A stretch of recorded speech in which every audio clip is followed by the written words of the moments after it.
Mr. Reynolds, what was the first indication you had that something quite irregular was happening to the ship? There were 3 planes. We observed 3 planes heading straight toward the Koolama at low altitude. And what were the markings on these planes? As far as we could see, they were Japanese.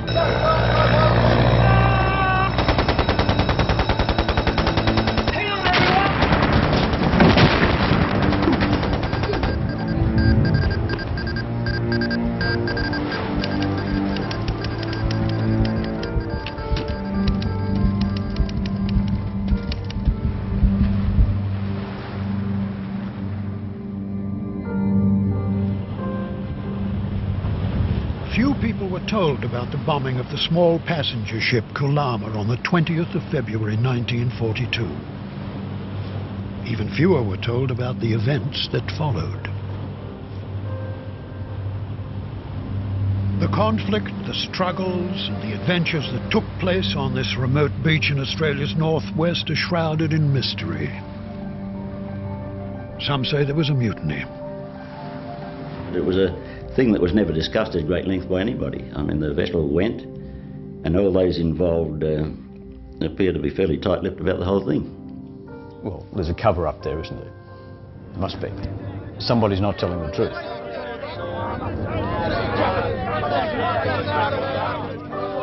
But all that remains is the faded transcript of an inquiry that many call a farce, and the memories and photos of those who were stranded here.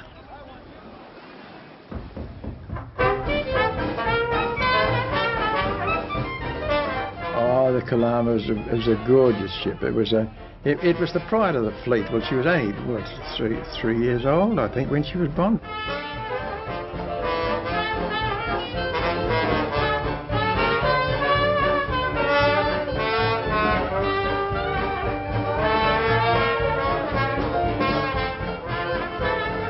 It was a very happy life on board ship and quite sophisticated, I suppose, when one thinks back. After dinner there was always dancing on the deck with the little ship's orchestra, and very polite and well-mannered sort of affair.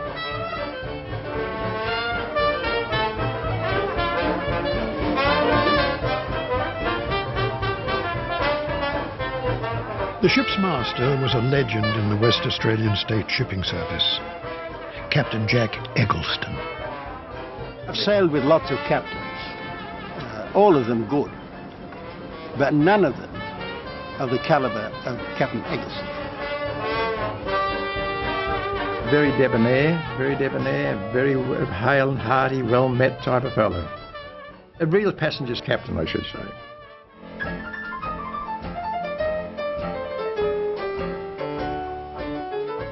In the shadow of his flamboyant captain was the first officer, Ken Reynolds, also a qualified ship's master. Chief Officer Reynolds was a conservative and a very prudent man and a very competent seaman. He was aloof. We're speaking now of Reynolds. He was aloof. I don't think he ever did anything incorrectly. First Officer Reynolds did not always see eye to eye with the ship's master. It was an era when Australian men were often judged by their willingness to have a drink, and Captain Eggleston had quite a reputation. I wouldn't say Captain Eggleston was a drunkard. I wouldn't say that at all, but I would say that he was very partial to having one or two. He was too dapper to be a drunkard. The first officer clearly disapproved of his captain's behaviour. He would never drink on duty, and he wouldn't expect or allow anybody else to drink on duty, even though they did, but he'd be very heavy on something like that. The friction between Eggleston and First Mate Reynolds, I did hear that Reynolds, I think, felt that he should have had the master of the ship. These were nervous times in Australia. War was raging over the horizon. The Japanese had already marched through Singapore. As Koolama began her voyage north from Fremantle in 1942, she was heading into treacherous waters. Japanese planes were flying the northern skies. and with her cargo of war supplies, trucks and machinery to help build roads and airstrips, Koolama would surely be a target. Few regular passengers were making this trip. Most cabins were filled with army personnel and prisoners from Fremantle Jail on work release to help with the war effort. There was anxious talk aboard of Japanese attacks. Many were uneasy about a warning from Tokyo Rose, the propaganda broadcaster. Tokyo Rose had said, "You were very lucky that we missed you with the submarine, but we'll get you next time. We'll look after you next time." And that, of course, could have been a foreboding worry to a lot of us that heard that, you know. As Captain Eggleston steered his ship north, a dark cloud of uncertainty hung over the crew. Arthur turned to me and said, "Tom, I've got a rotten feeling this ship's never going to sail back into this harbour." Now, it was a most un-Arthur sort of comment.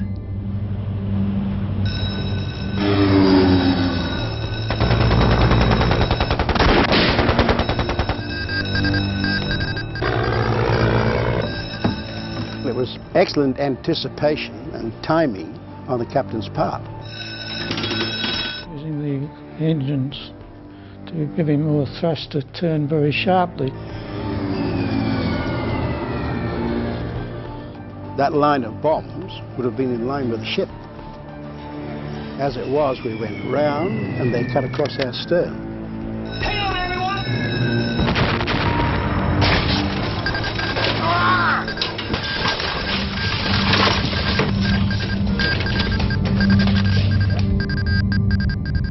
When the bombs hit the water, the ship actually rose up and then seemed to stop for a second and then went forward, sort of thing. Shook, just like I said, just like a tiger shaking the living life out of a little mouse. Terrible sensation. One hit Bluey Plummer, you know, army bloke, on the side of the head and chiseled his brain just about.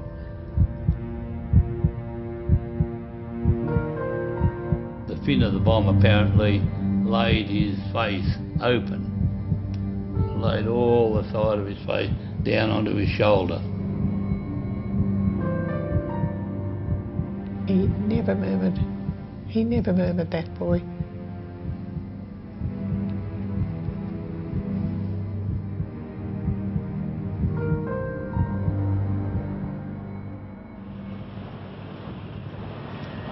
Captain Eggleston's remarkable seamanship and timing had saved Koolama from the full force of the bombs.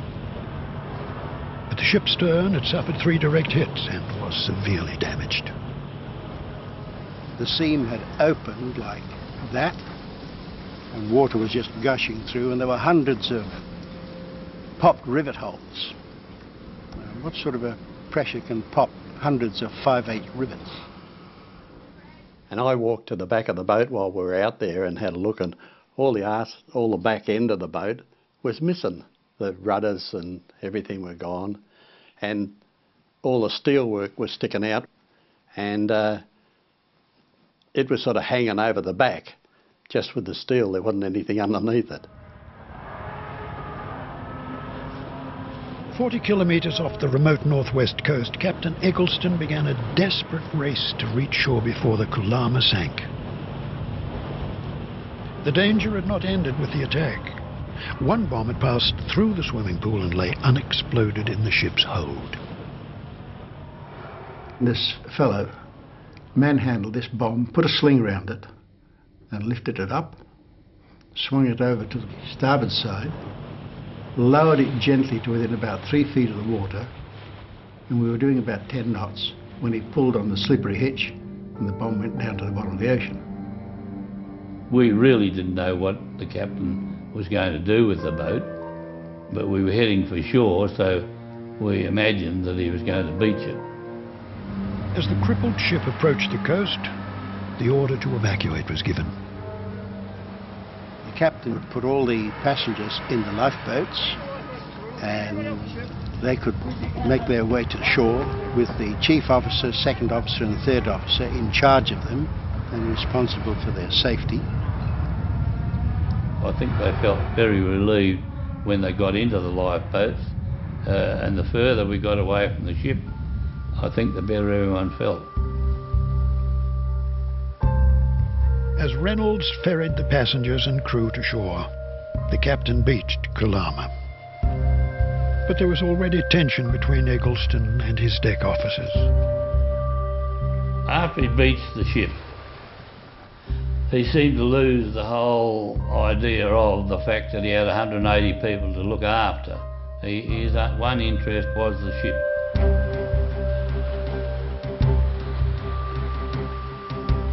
Reynolds brought the relieved passengers ashore in a remote cove, hundreds of kilometres from assistance of any kind. I think the first thing I did was to kiss the ground.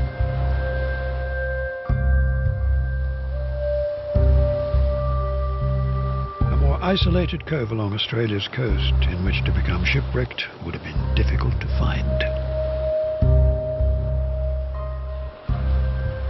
We didn't know where we were, you know. We were just on a little beach. People were just milling around. They didn't know what the heck had happened, I don't think.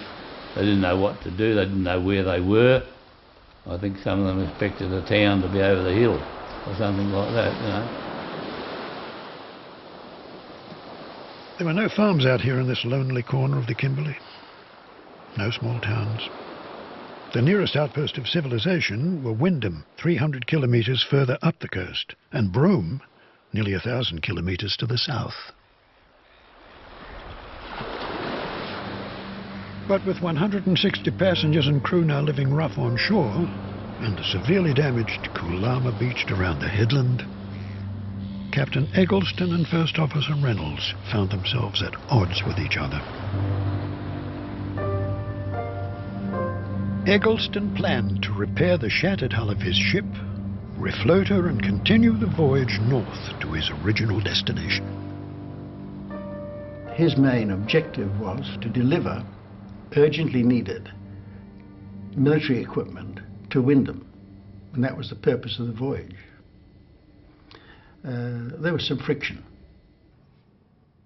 Now, Mr. Reynolds, why were you specifically sent ashore? To control everybody and to establish law and order, which was most definitely needed. Would it not have been to the advantage of the ship for you to stay aboard the vessel and help repair and refloat her? No, I don't think so. No, I wouldn't say that at all. It was such a big job ashore. The first officer's plan for Koolama was quite different to that of his captain. Reynolds' idea was, if the ship was repairable, to take it down south to Broome or somewhere. And he was making his thoughts clear to those on shore. It didn't seem at the time, the way that the Reynolds was talking, that it wouldn't have been right to take it further, seeing it was disabled, take it further into enemy territory. The rumours went on that we should be all getting on the ship when he repaired it and all going down south. I thought, well, now Mr. Reynolds and Mr. Sweet, it was another real stable sort of a fellow, and the third mate, Gilbert, all the same. And I thought, well, why aren't any of these want to go with him? I think we better stop where we are. I think we've got more. I think that we had more chance of surviving. And that was the name of the game, wasn't it, to survive. The captain's plan to refloat Koolama was an ambitious one. It relied on the unique Kimberley tides, which often rise and fall as much as 8 metres, and Koolama's unusual flat-bottom design that allowed it to sit on the mud alongside jetties in Australia's northwest. Captain Eggleston and the small group of engineers who remained on board with him would have only one chance to save Koolama. In less than a week, the moon would begin to wane and the high tides would drop away for another month. Numbers 3 and 4 holds were now flooded and blocked at the bulkheads. But if enough water could be held back in the rest of the ship, where the damage was less severe, it might just be possible to pump her out and refloat the vessel. There were no lights working. We had torches. When we got down to the water, it would be about 7 or 8 feet deep. Went down and dived and knocked wedges and things, trying to close up holes the best we could. The small group of engineers risked their lives plugging rivet holes with sawn-off pieces of ore. When you think about it afterwards, the ship only had to move a bit like this or something and you were all closed in and drowned, you know. A few people have called us bloody silly buggers. We were a bit silly.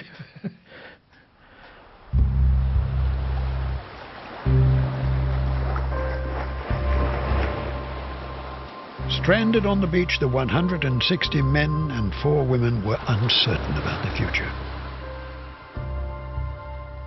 Yeah, there was a lot of tension about when and where we were going to get rescued, and mainly about food. We had very little food, really. They didn't seem to realise that there were a lot of people to feed. It was a rough crowd ashore. Hardened seamen and prisoners from Fremantle jail. Some chaps are rats, and we can't leave anything around as they are thieves. Charlie Burton, now in his 80s, kept a diary that he has treasured for more than 60 years. How I miss my home. If ever I get there again, I will take a lot of dragging away again. Deck boy Jim Poole, just 15 at the time, was the youngest member of the crew. There was a chap named Rocky Walker there. He was always going at me, you know, making things miserable, sort of. Some of the sailors were pretty rough sailors, and they had an idea that the officers were all doing very well food-wise, and that the officers were living a lot better than we were. Reynolds told us army boys that the main thing was to just work as like a control there, and if there was any trouble, you know, they would call on us. People were getting a bit upset, you know. I mean, they're civilians and they're suddenly dumped on the beach. Most of us were pretty busy with getting stores off the boat and getting it ashore, you know, for food and one thing and another, and digging latrines and, you know, all general things that you usually do in the army.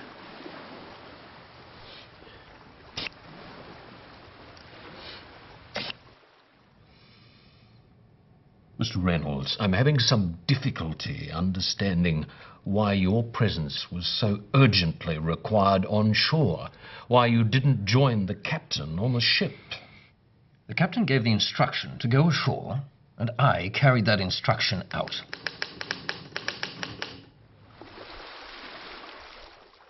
They brought some tarps ashore, and we set up the first aid place there and made an area for the injured.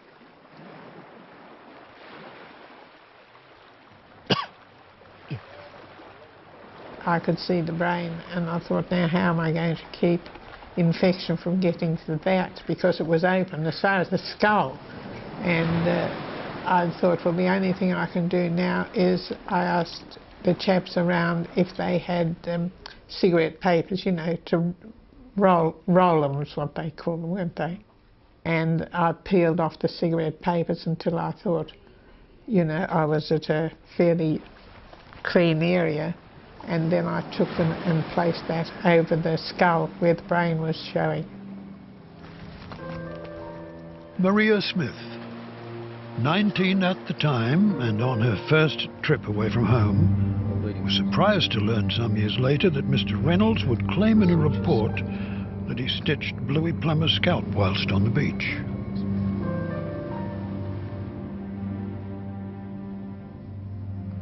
Not to my knowledge, he didn't.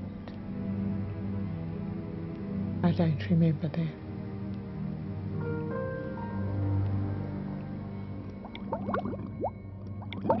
The days on board were long and hard. In the water for 45 minutes, out of the water for 45 minutes. In the time out of the water, you might be able to grab a few minutes sleep. We've had some mattresses brought to the upper levels of the engine room, above where it wouldn't be wet, and you could crash for a few minutes. That's about all. The captain desperately needed more hands to help with the repairs. He began making trips ashore asking for volunteers. He wanted some extra help. Nobody offered him any. There were a couple of occasions when he went for help. One was 2 or 3 days after we'd started work and we needed more men to help us. And he didn't get them. It's claimed Reynolds was advising those on the beach that the captain had authority to detain them on board if they went out to the ship. He was suggesting that the captain may not allow volunteers to return to the cove. I couldn't understand that. It was all sort of foreign to me. The captain says you do something, well, you do it. He should have supported his captain more, for sure. And that applied to the second officer and the third officer, I suppose. They didn't support him at all. He was on his own.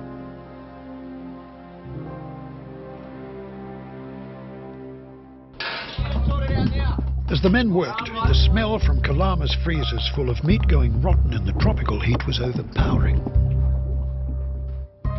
Really putrid, stinking stuff it was. You throw it over and the next thing the whole area be churned up with fish, sharks and the bloody big crocs, like a washing machine, you know. And the only thing that worried us was if we slipped overboard. Jesus. You look down at it and think, Christ.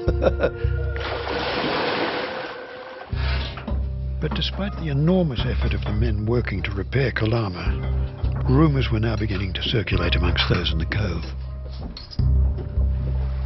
It was claimed that the repair crew were making the most of Koolama's plentiful stock of alcohol. It said Chief Officer Reynolds was casting doubt over the captain's ability to act rationally. They were accused of that. I mean, there was all sorts of scuttlebug running around, you know. It's definitely not true. There were no drinking parties aboard the ship. The captain was never intoxicated.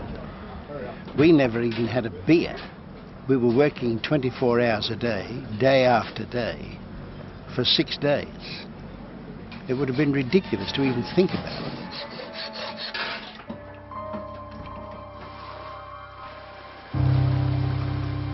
There was little shade ashore.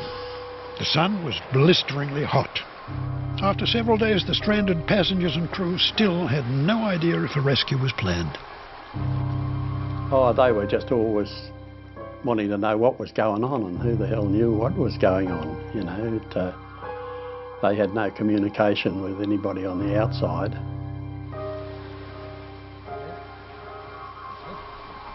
First Officer Reynolds' attempts to maintain law and order on shore were not always going well. The beer was the thing that caused the trouble.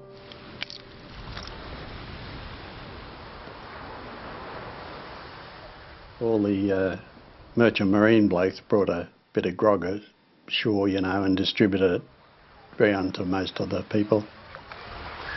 It was coming ashore with the stores apparently, and I don't know whether they were restoring, but they were getting it to drink. In what direction, Mr. Reynolds, was the behaviour of the passengers unsatisfactory? Intoxicating liquor? It was the fact of food shortage. There was no intoxicating liquor ashore. You said there was no liquor ashore. Yeah, I don't know why he said that. I read that and I thought, well, there clearly was.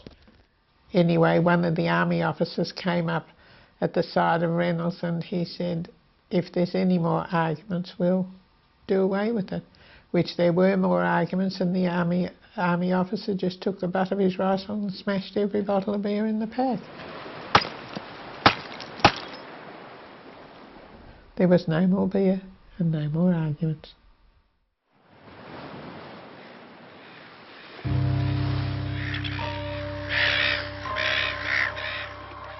They had now been shipwrecked for 5 days with no word of rescue.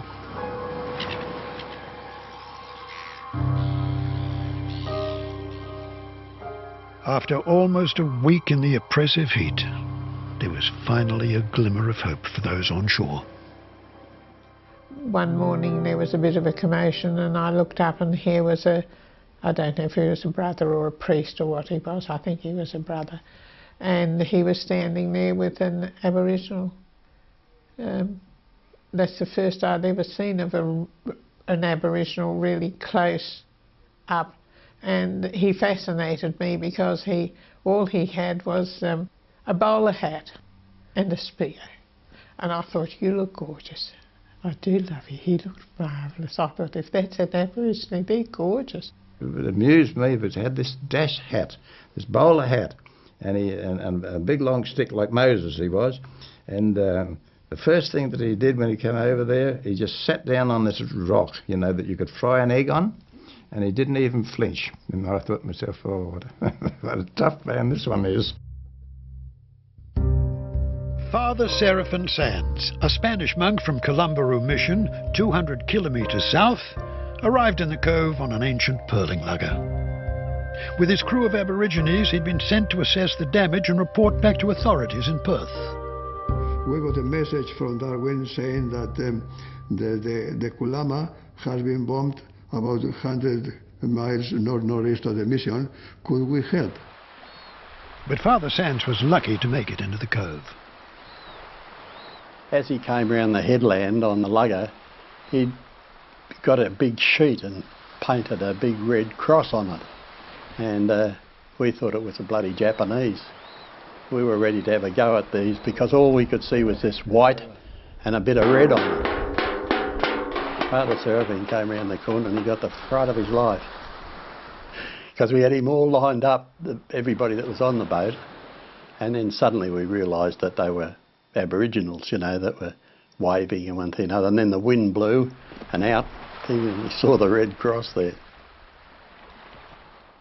Father Sands gives us the only independent account of the views being expressed by Reynolds on the beach. Well, I asked Mr. Reynolds, he said, well, how is that none of you volunteered to go with the captain? And he told me, look, while I'm ashore, he has no authority over us. But once we go aboard, if he give us any order, we have to obey. Whether the order is good or bad, we have to obey. And as they drink too much, or he drinks too much, we are likely to give an order that we don't like to obey, so we don't go to ashore. Were there any special circumstances which required the 3 navigating officers ashore? You presumably had the chief steward, the second steward, the purser and others who could have been some assistance in helping maintain order and discipline. I don't think they could have done it under the circumstances. I ask you again, Mr. Reynolds, were there any special reasons why the 3 navigating officers were needed on shore? As far as the ship was concerned, I was under the impression she had been finally abandoned.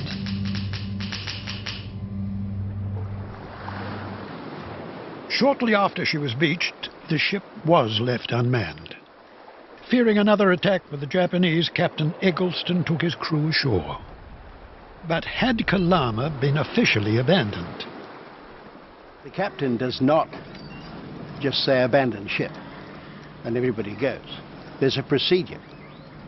First of all, he has to advise all hands of his intention. He has after that to sound 3 A's on the ship's whistle or horn, and after that it is every man for himself.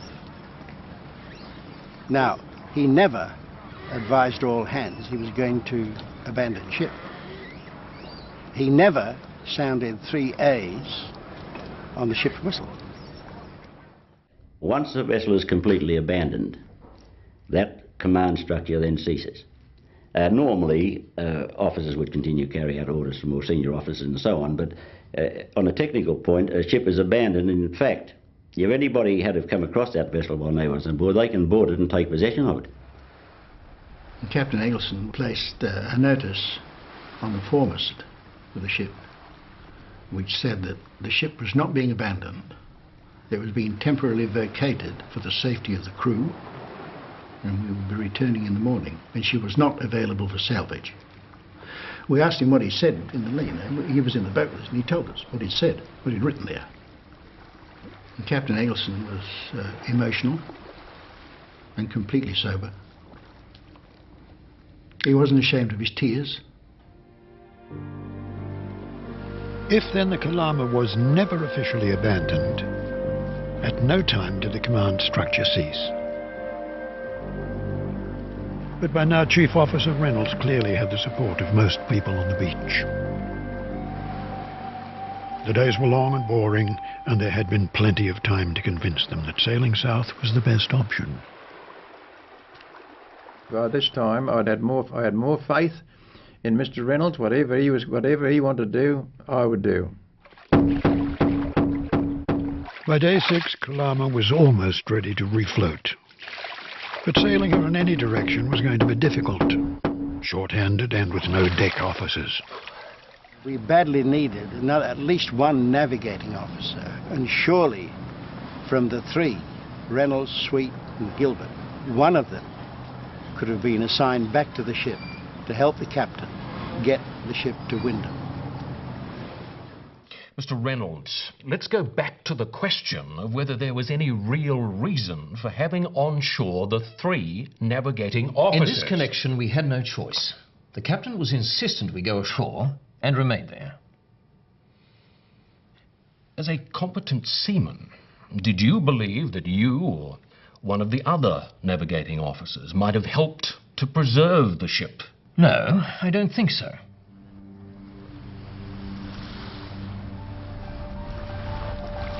And he came in a small dinghy. It was not a big dinghy, that one. Anyhow, he came across to the shore, and the officers walked to the front of the sand beach. Captain Eggleston was very upset.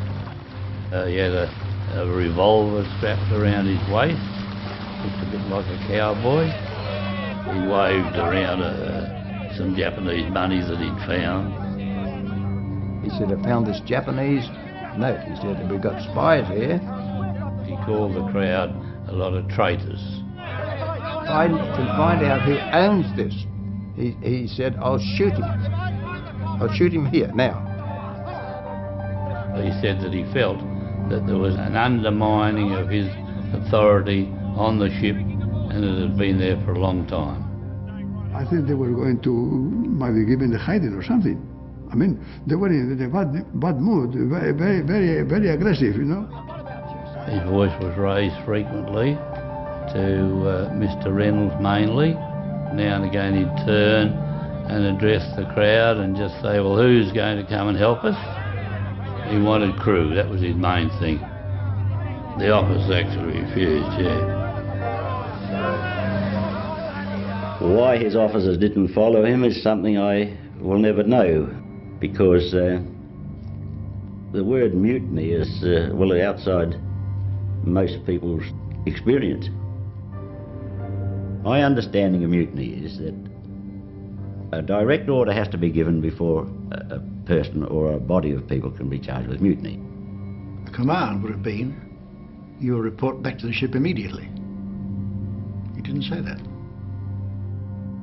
In fact, a competent sea captain will never give an order which he has pretty certain won't be carried out. It not only weakens the whole structure of command, but you then have got a mutinous situation on your hands, which of course is not going to do anybody any good.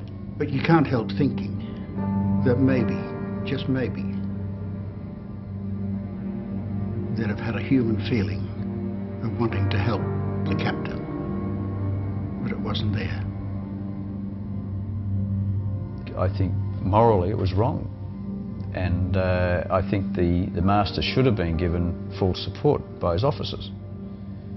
All I do know is that my mother was moved to say, your father was let down.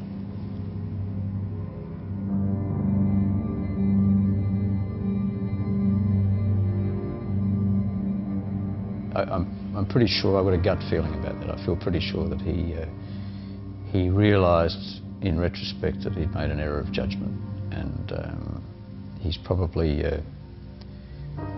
kicked himself ever since. And don't we all do that?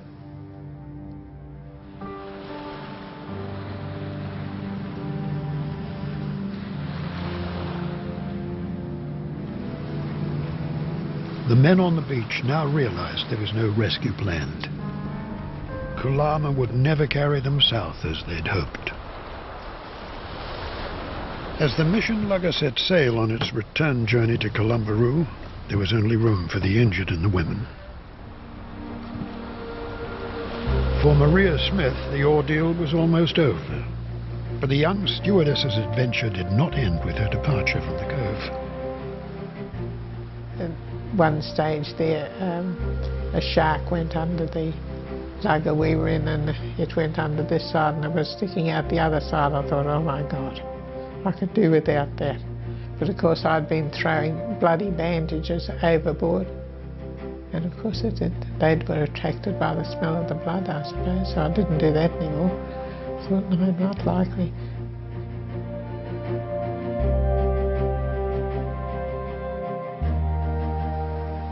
For the men who remained behind on the beach, a new challenge lay ahead. Nothing was happening, sort of thing. We were just stagnant. So they asked who'd like to try and walk to the mission.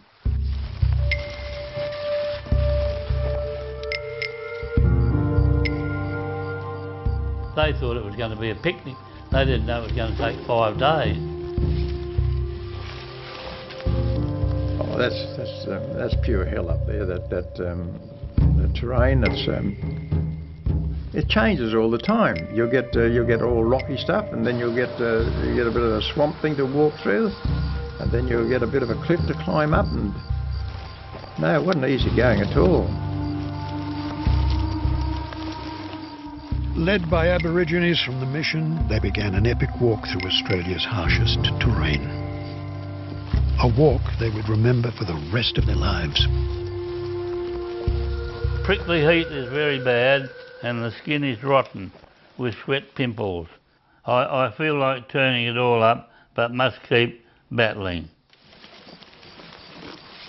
We were walking from pure survival. We wanted to survive, so that kept us going. When you've got to survive, you'll keep going, and you'll put up with the stuff that you probably would never think you'd ever be able to put up with.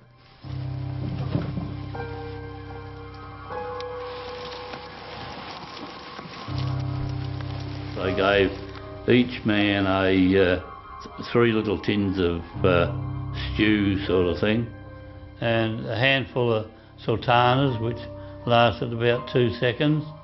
And they were pretty stupid. They gave 1 toothbrush between 9 men and things like that. They were childish. But we were short of food all the time.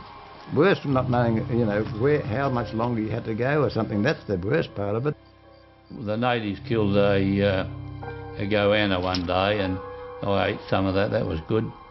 The Aboriginals were there, and while they were going, we were going, They were absolutely marvellous.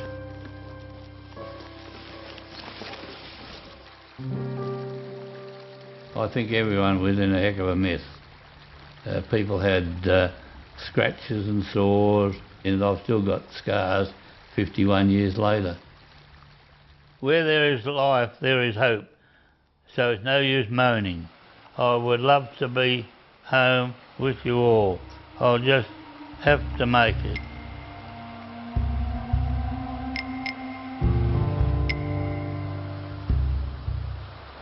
Only Reynolds and a handful of others who had refused to assist the captain now remained in the cove waiting for rescue.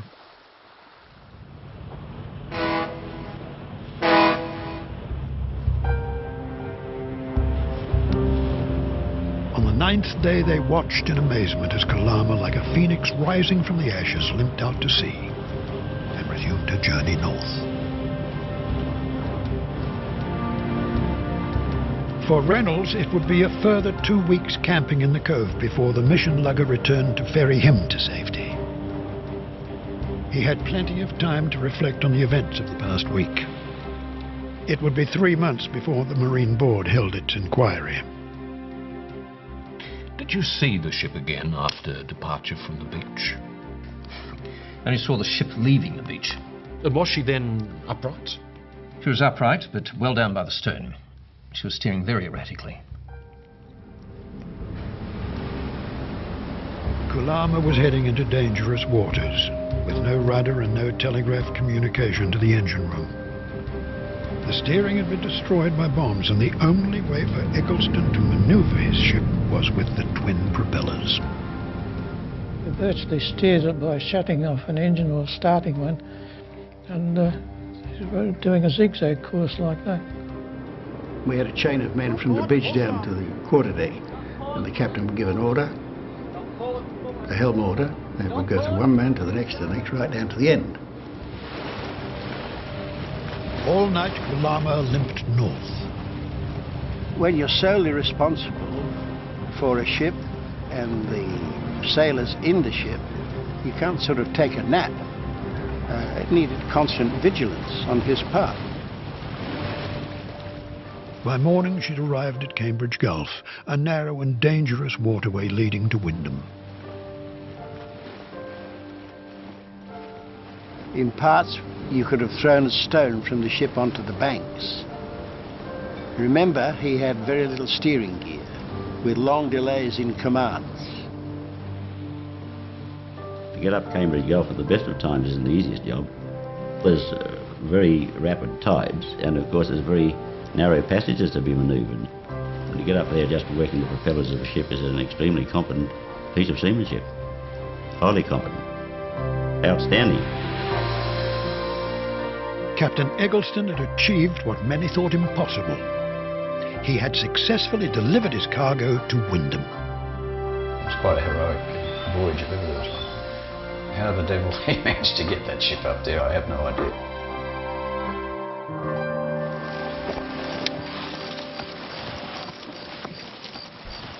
300 kilometres away, the walkers, who had now endured 3 days without food, continued to battle the elements. This continual attack of these mosquitoes and their flies, I don't know what half of them were. We even had these sand flies during the daytime. You get sand flies, and then we get these mosquitoes and these green flies. They used to flap their wings like at a terrific pace, and in your ear. But I took my boots off, and my socks took the skin with it, and my feet were absolutely red raw.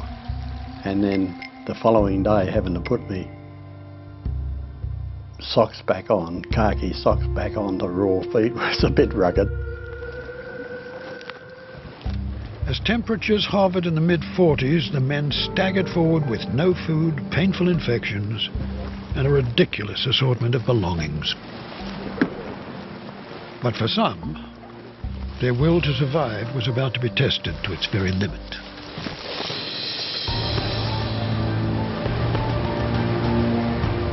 The Drysdale River was a raging torrent.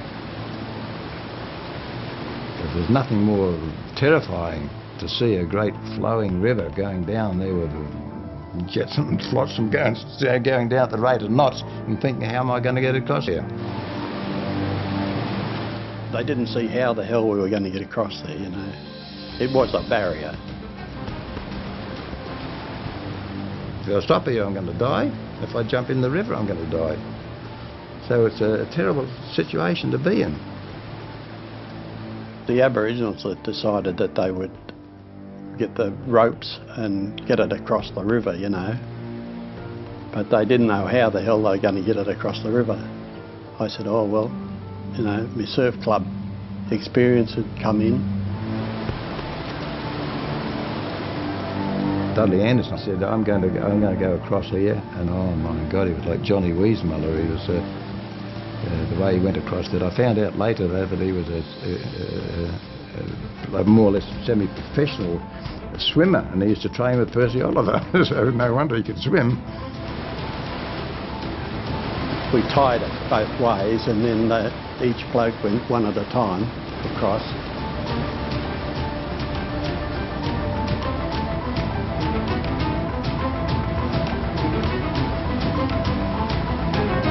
I reckon myself that it was the end of my life. I thought, I don't think I'll ever make it. But I was happy. I'm on Australian soil, I thought, and that'll do me. The last couple or so we said, well, you know, there's crocs in the river here, so when you get going, all you've got to do is get on that and pull as fast and as hard as you can, you know. So I think that helped them a bit. You know, that there was also another danger as well as just the water, you know.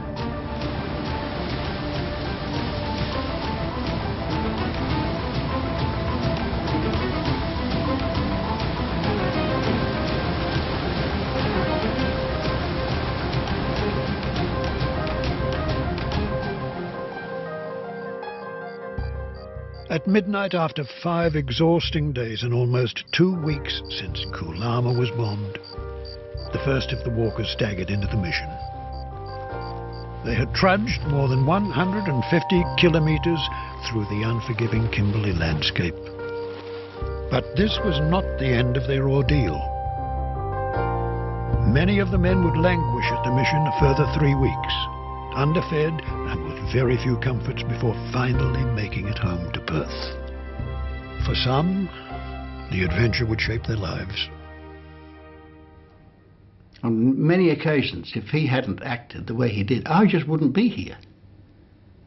Yeah, she'd come back very much older and very much wiser. I vividly remember it as if it was yesterday. They just taught me to look after myself. They weren't the greatest of people that I was shipwrecked with. The angry voices have long since faded in the cove. History would soon forget the conflict between Captain Eggleston and his deck officers.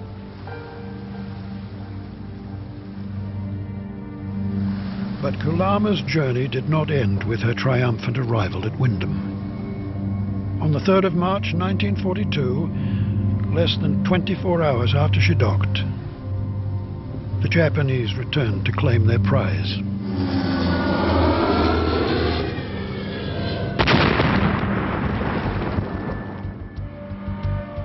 The piano in the main dining room, a beautiful big grand piano, broke away from its floor fastenings and crashed to the other side of the room. And I said to one of the guys, she went down to her own lament. And that was the end of the Koolama.